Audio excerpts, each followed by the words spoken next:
खुलुमबाय आं सिबिरानि ब्रह्म नोंथांमोनखौ आंनि एसबि बड' निउज चेनेलाव गासैखौबो बरायबावनाय थाबाय नोंथांमोननि थाखाय आं गोदान मोनसे भिडिअ लानानै फैबावबाय अन्नानै भिडिअखौ जोबजासिम नायलांदो आसामनि बक्सार लाभलिना बरग'हाय बिथाङा इन्टारनेशनेल बक्सिं गेलेनायाव सनानि मेडेल देरहासार जानो हादों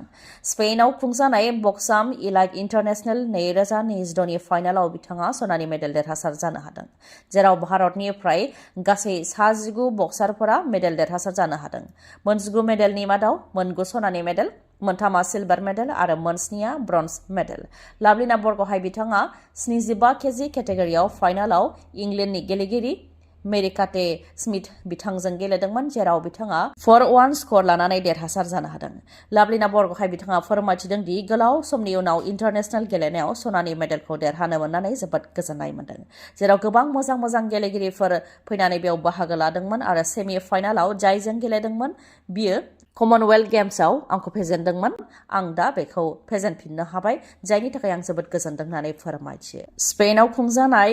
बक्साम इलाइट इन्टारनेशनेल 2022 बे गेलेनायाव मोन 20 हादरनिफ्राय 200निबो बांसिन बक्सारफोरा बाहागो लाफैदोंमोन बा गेलेफैदोंमोन होननानै फोरमायथियो जेराव भारतनिफ्राय मोन 9 मेडेल देरहासार जानो हादों मेडेल देरहासार जानो हानाय आइजोफोरनि मादाव मन्जु रानी 48 केजि केटेगरियाव सनानि मेडेल देरहानो हादों नीतू घंगस सनानि मेडेल देरहासार जानो हादों बिथांनि अनगायैबो पूनम 54 केजि खथायाव प्रिया 60 केजि खथायाव अरुंधति चौधुरी 75 केजि खथायाव नीना 80 केजि खथायाव आरो लाभलिना बरग'हाय 75 केजि खथायाव बिथांमोनहा सनानि मेडेल देरहासार जानो हादों ओजोंहाय हौवा गेलेग्राफोरनि मादाव सचिन सिवाच बिथाङा 60 केजि खथायाव सनानि मेडेल देरहासार जानो हादों आकाश 75 केजि खथायाव सनानि मेडेल दीपक 70 केजि खथायाव सिलभार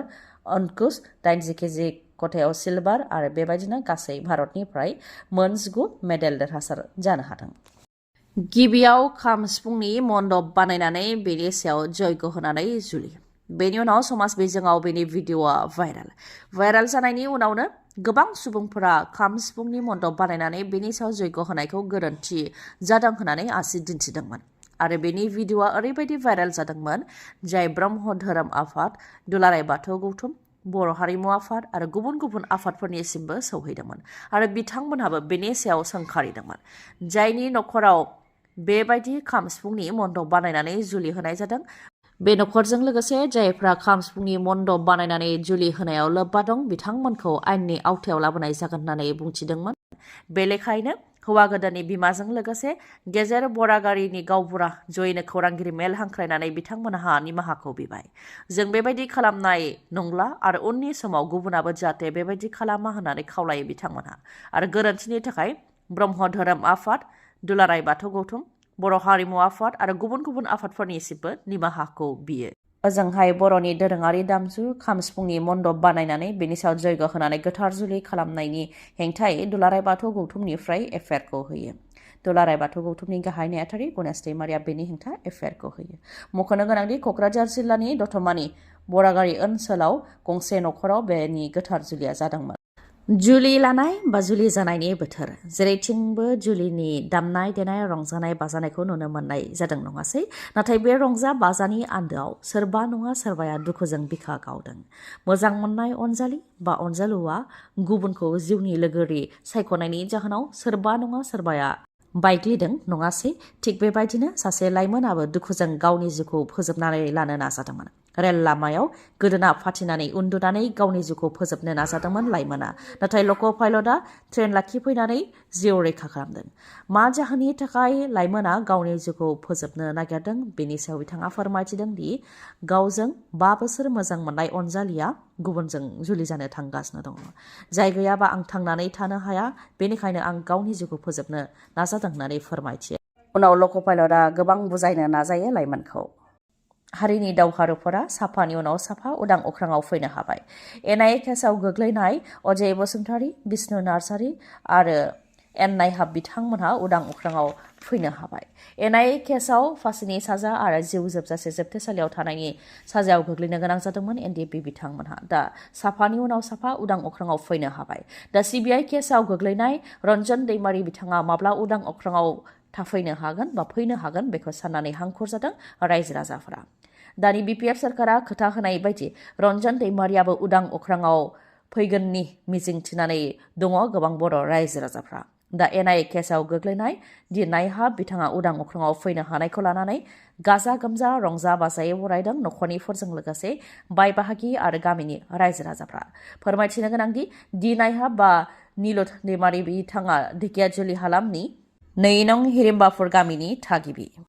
दान मोननै उनावनो रायजोआव जागोन बिधानसभा बिसायख'थि। दावहाया कंग्रेस आरो बिजेपिनि गेजेराव जागोन। बिधानसभा बिसायख'थिखौ लानानै बिजेपि आरो कंग्रेसनि गेजेराव रायजोआव मा थासारि जागासिनो दङ बेखौ मिथिहोनो आखायाव लाबाय। कंग्रेसनि दैदेनगिरि आरो एमपि गौरब गगैनि नखरा पाकिस्तानजों लोब्बा दं होननानै बिनि फोरमान होनो थाखाय गोलाव समनिफ्रायनो नाजाबोदों आसामनि गिबि मन्थ्रि डक्टर हेमन्त बिश्व शर्मा बिथाङा। आरो बेखौ लानानैनो बिसायख'थिनि मोनसे आयदा खालामदों बिजेपि दोलोआ। थिग बेलेखायनो डक्टर हेमन्त बिश्व शर्मा बिथाङा मैयानि सानाव खौरांगिरि मेल हांख्रायदों, जेराव आसामनि अनगायै दिल्लीनिफ्रायबो खौरांगिरिफ्रा बेयाव फैदों। एमपि गौरब गगैनि नखरनिया पाकिस्तानजों लिंक दं बेखौ फोरमान होनो नाजादों डक्टर हेमन्त बिश्व शर्मा बिथाङा।